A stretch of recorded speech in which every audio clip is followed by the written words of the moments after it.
Is it spring yet? I don't feel like it, and I never really know for sure until April. When spring arrives, there's a quiet rhythm, a sense that everything is just beginning to stir.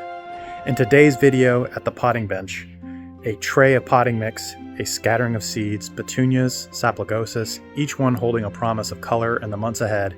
It's careful work, unhurried, the sort that's going to reward patience. And the garden itself is actively under care. Out by the cherry tree here, the beds are already coming to life.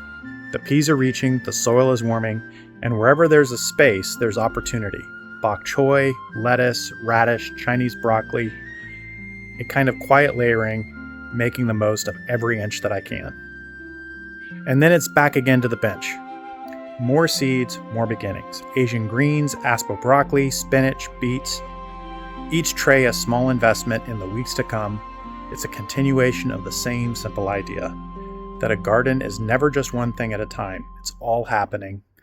I'm sowing, planting, tending, and always preparing for what's next.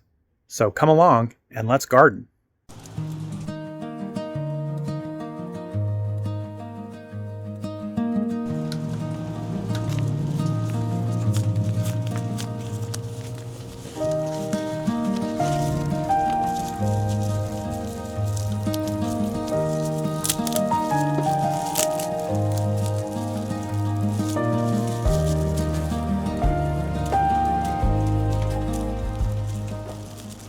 Wow, these are very, very precious seeds.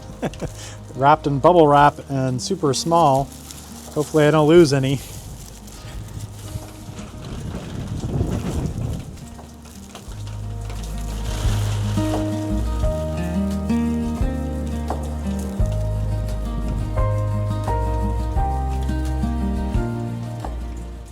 Okay, these are so precious. I'm just doing one per cell.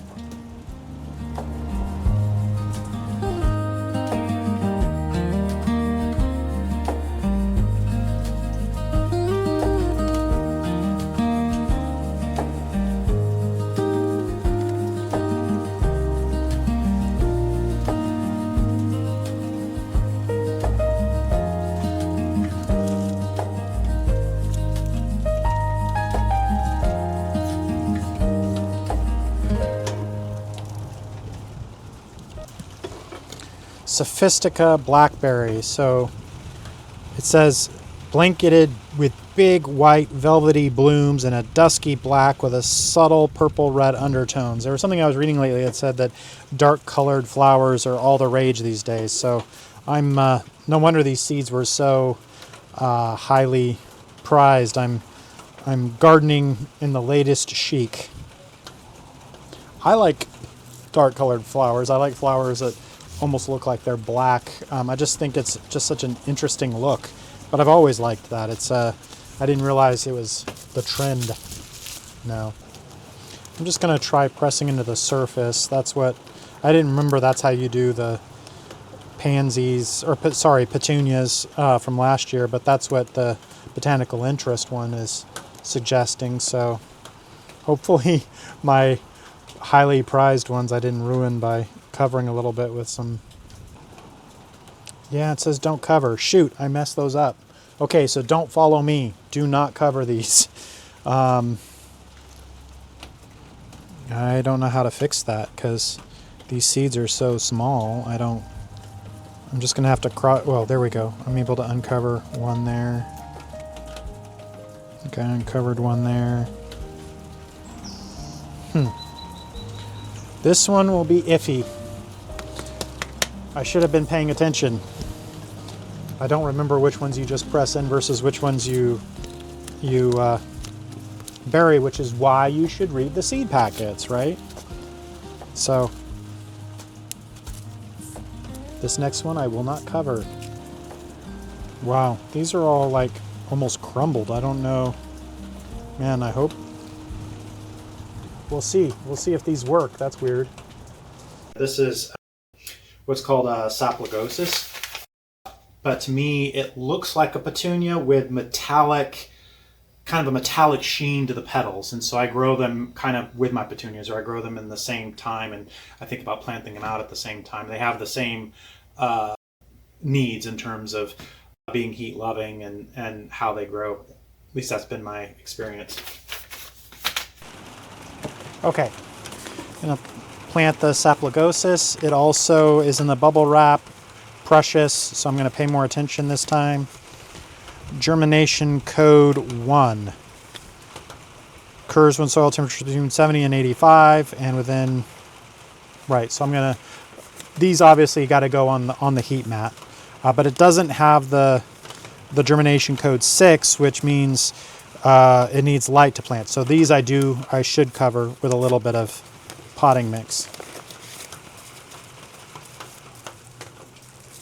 There's actually more seeds in here than, so I'll get a bunch of saplegosis out of it.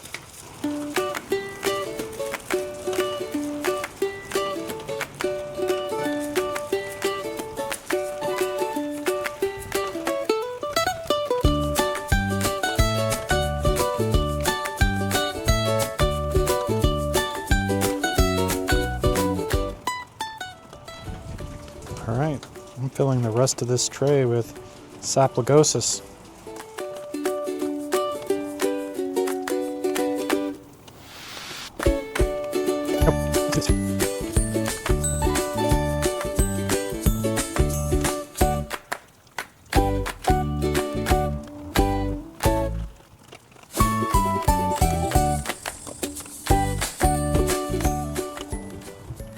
Okay. Let me get a label on there for the saplegosis.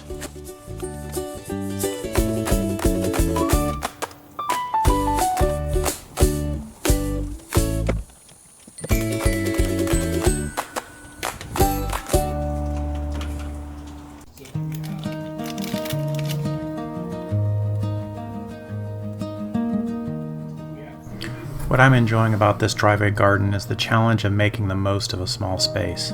And this stock tank, tucked neatly behind the cherry tree and the boundary fence, is a good example of that. Along the back, the peas are already stretching upward quietly, claiming their place against the fence. Today I'm interplanting, mixing several vegetables together. There's some bok choy here, some lettuce, each one set gently into the soil with just a small bit of fertilizer to give them a strong start. Just a little encouragement.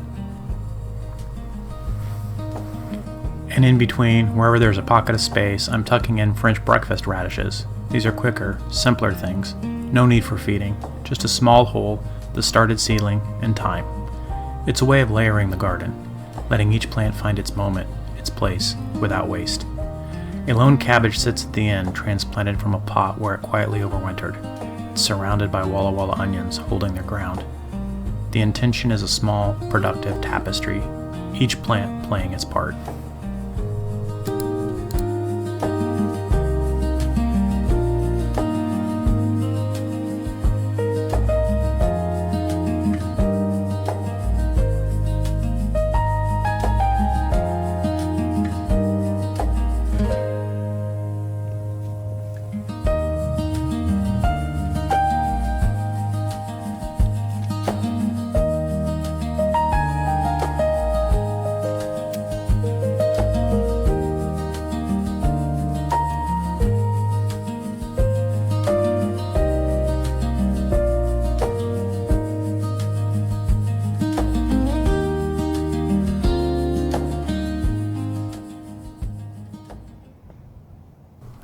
Here in front of the peas, I'm tucking in these Chinese broccoli plants. No tools needed, just gloved hands, easing small holes into the soil, feeling its texture after the rain. A little organic fertilizer goes into each one. This from a local shop in Milwaukee called Concentrates. Nothing exotic, just organic all-purpose fertilizer. These were sown under lights just a few weeks ago, and now they're ready for the outside world. Each plant goes in gently, given its place. And today, at least, there's no need for watering. The rain will be doing that for me.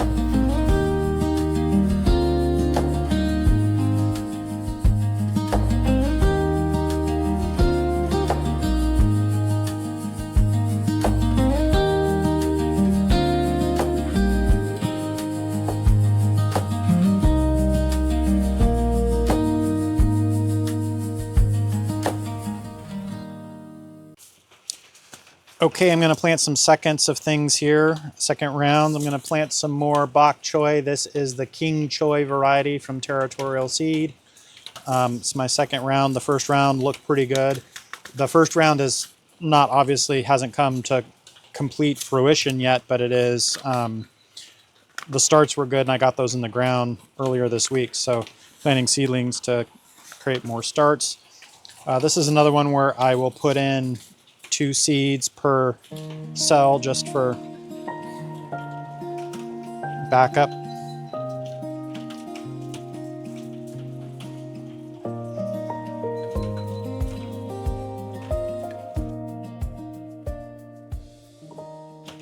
Okay. I'm only planting 12 at a time here.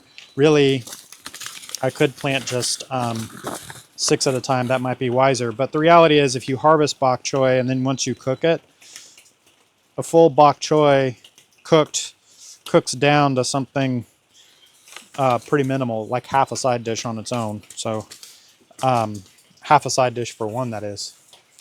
Okay, let me sprinkle some dry soil mix covering here.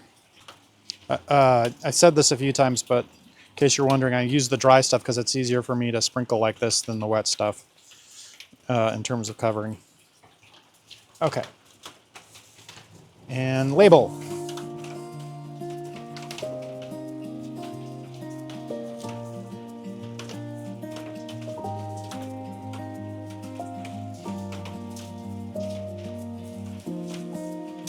Next, I'm doing some purple choy sum. This is from a company in California that I get some Asian greens from occasionally.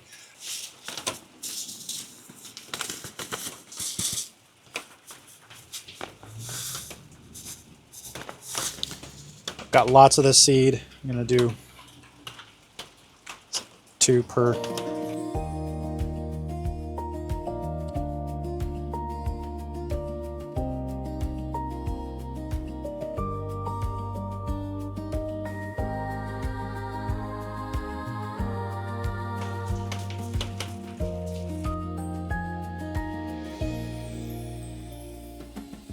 All right, I'm going to do another round of Napa cabbage. Now this one is iffy in our climate because it is really nice and cool right now, the right weather for it. But given the time it takes for this to grow, it grows relatively quickly. But over the next 60 days, it's now mid-March. By the time you get to mid-May, we could have some really warm days, and that could really affect the growing of this.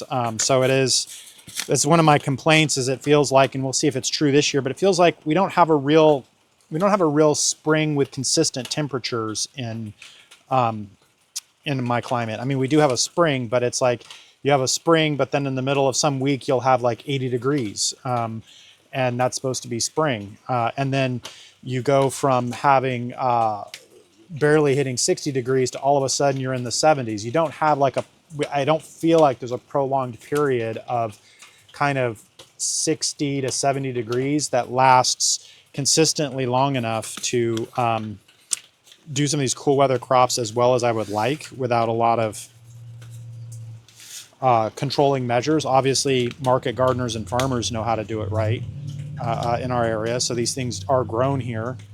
You can find them in the farmers markets and stuff. So the pros know what they're doing, whether they're using shade cloths or growing in hoop houses and really kind of controlling those kind of very variable conditions that we have in the spring around here. That's what I'm trying to say. Too much variability, not enough weeks of just consistent. And that's what's been nice actually in the last few weeks was that we hit a cold spell here, but before that we actually had several weeks of where it was kind of getting between 55 and 60 a lot of days, and it's like, oh, maybe that is my consistent time for some of these crops. And so I planted some of this stuff early to see what would happen, and the jury's still out on that. We'll see in the next 30 days if something good happens from that. Okay, got those in there, and now I'm going to cover them up.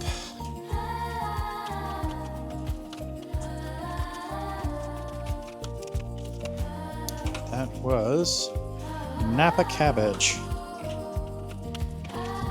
I have to erase both sides of the label before I start writing because I could start writing, flip it over, start erasing the other side of the label, and then it breaks, and then I've wasted my time writing. So I erase both sides first.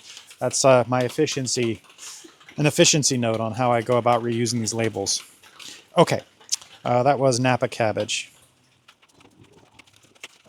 Okay, I've got in the queue here, I've got some spinach, I've got some radishes. I'm going to wait on those because I want to grow a lot of those. I want to grow like a whole tray of the spinach. And that'll be a second round.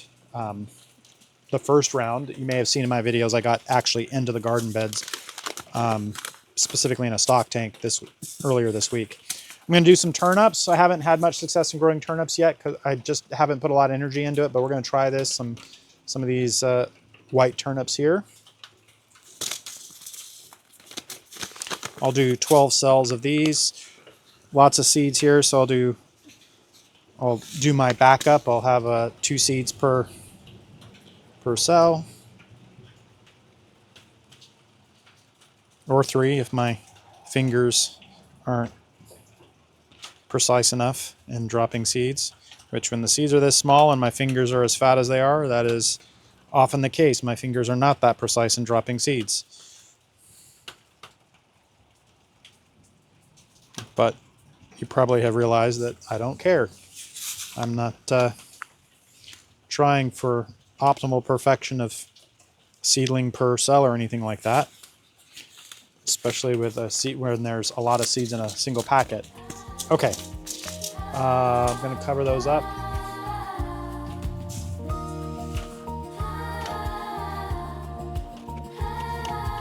With these big chunks covering my seeds, because then they may inhibit my seed from sprouting through. Maybe not. Maybe I should give the new seedling as having credit for having a little more strength than what's in this seed mix, but okay.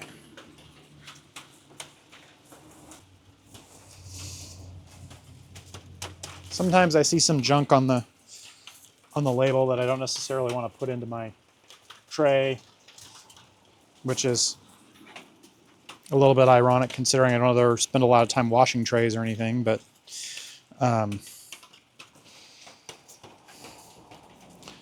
turnips. I'm only going to say turnips because I'm only growing one kind.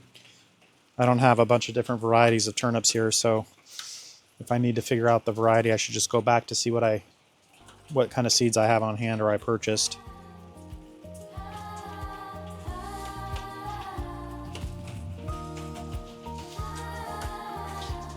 There we go. I'm going to sprinkle a little bit of water on top because I put dry mix on top, so I'm just going to make it a little more moist and then add a humidity dome, and this one will be ready to go.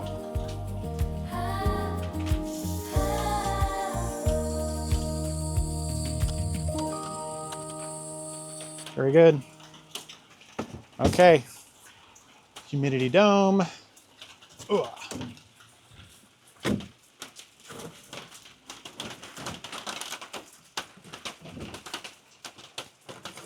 Let me carry those over out of our way. Broccoli. I love growing broccoli. I love eating the broccoli. It's one of the things that we grow in the garden that we would eat a lot of. It's another thing that also takes a lot of room, or could take a lot of room, and so it's like we eat a lot of it. I'd like to grow a lot of it, but in the driveway garden I only have so much room. This is a different variety from what I've grown previously, called Aspa-brock. It's supposed to be, that name is supposed to indicate that it kind of has a growth habitat that looks a little bit like asparagus. The idea being that it's a sprouting broccoli with almost very similar to like a broccolini, which I love too. I'm going to plant as many as I can. I'm going to plant this whole thing of this one here. These were relatively expensive seeds. It actually says right on there that it's a 20 count. There's 20 count seeds. I'm not going to audit that. It's okay if they're not exactly 20. You know, I will be okay. There you go. That's what the seeds look like. I think these have been pelletized with a little like clay coating or something put around them, because broccoli seeds usually would be just very small and bulky. Okay, I'm just going to do one per cell because they're so precious.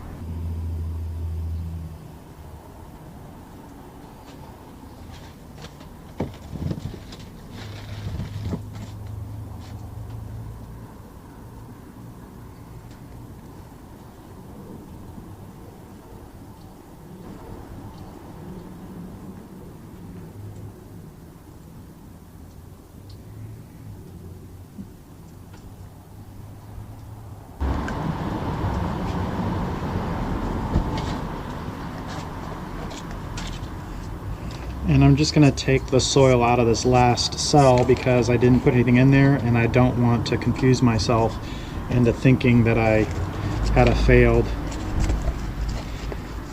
failed germination. Okay.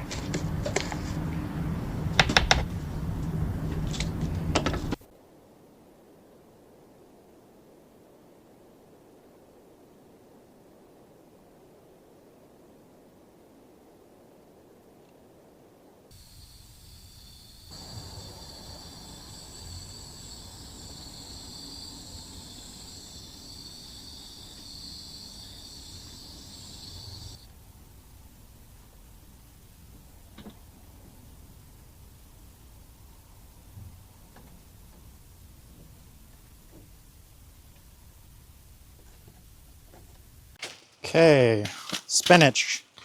I'm doing this Bloomsdale spinach from Botanical Interests, and I am going to do a full 10-20 tray because, you know, it takes a lot of spinach to really get a meal out of it, so to speak.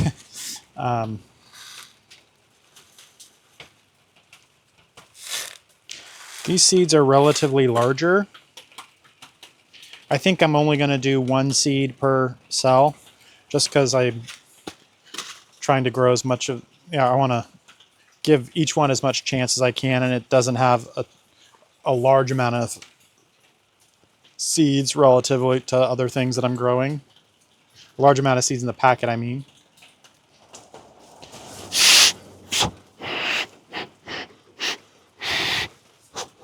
Hands are cold.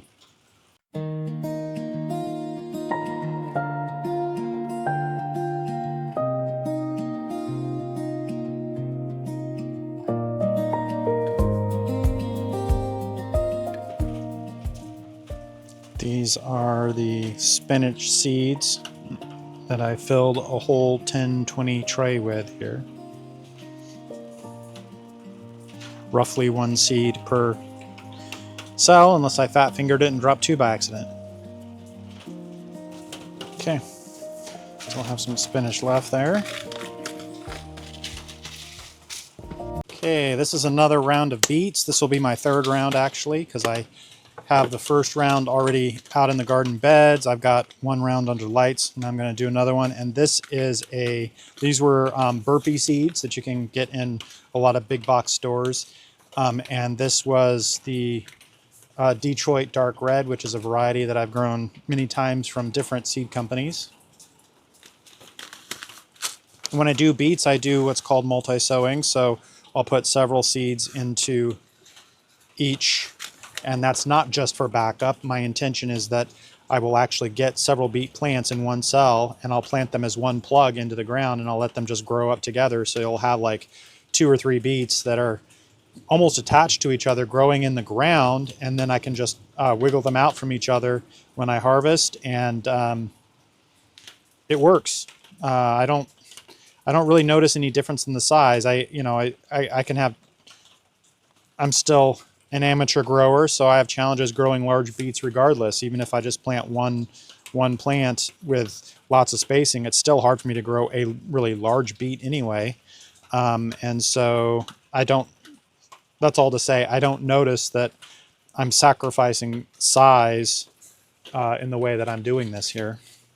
And it's a convenient way to grow more beets in a small space.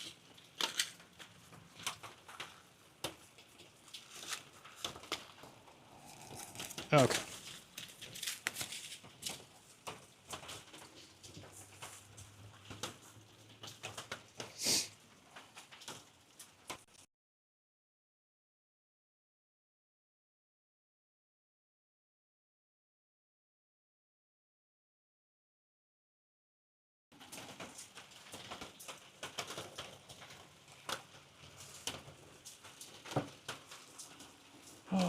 I'm going to have to be specific with the kind of beets because I've got golden beets, which I'm going to plant. I haven't planted any rounds of those yet, so I will be specific in my label here. I'll actually write Detroit beets. I'll know that means the Detroit red beets. I haven't run into Detroit other color beets. They're probably out there somewhere, but oh no. My label broke. Gotta do another one.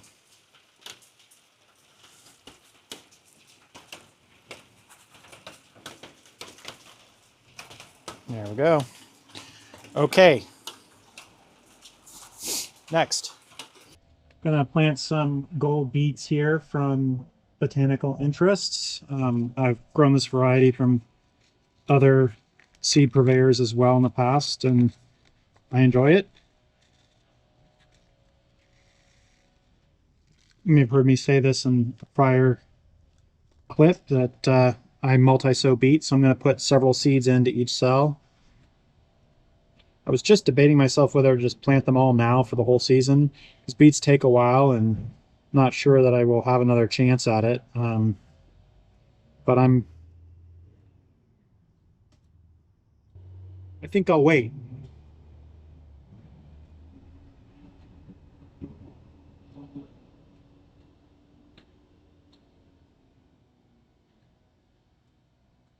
I'll space it out a week or two. Um, I mean, obviously, I don't think I can plant these 2 months from now, so I need to, unless, actually, I could plant these, it's March now, April, May, could plant these like 3 months from now in preparation for the fall garden, maybe, but in terms of the main season garden, I've got to plant them, I think, kind of in the next 30 days or so for them to be ready during the main season garden. Kind of depends on how hot our garden is, how it goes, I think, but that's true with everything that we're doing here.